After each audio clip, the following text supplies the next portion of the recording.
Good morning mga mare. Magmumunggo ako today. Ito, sasabay ko na yung kulo ng munggo sa buto-buto. Ayan.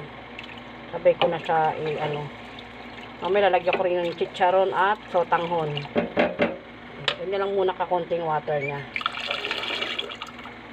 Chicharon at itong malunggay. Kasi gusto ng asawa ko yung malunggay.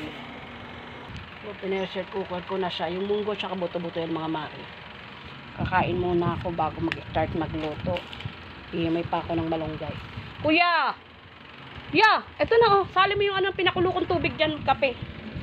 Dali na anak. Dyan. Mga nalamig oh. Papatay ko lang kasi ng aircon mga mare. Hindi man laging gusto bukas yung aircon natin kasi wala kaming kwarto. Hindi tayo mga kilos pag lagi naka-open. Kaya pag kuryente naman ng mga mare. Bukas sa gabi, bukas sa tanghali. Diyos ko Lord. Mga mare. Lagyan ko po siya ng sotanghon po. Ayan. Sotanghon siya. Malambot na kanyang buto-buto.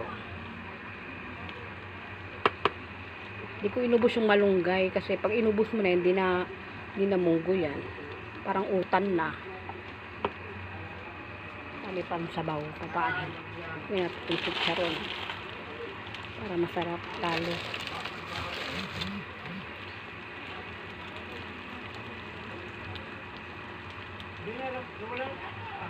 Ayan po tayo. Buto-butong munggo.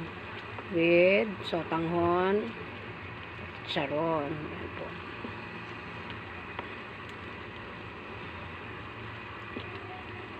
Yung buto-buto niya halagang 300 yung binili ko.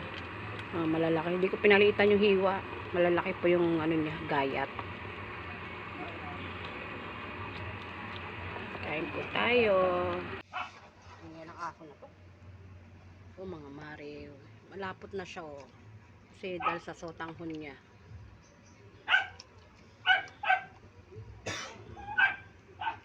Kain po tayo. Ay, naaso. Kaingay ng aso na kapitbahay namin.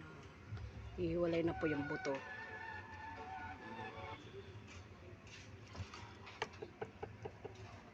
Kain po tayo mga mare. Malapot na munggo.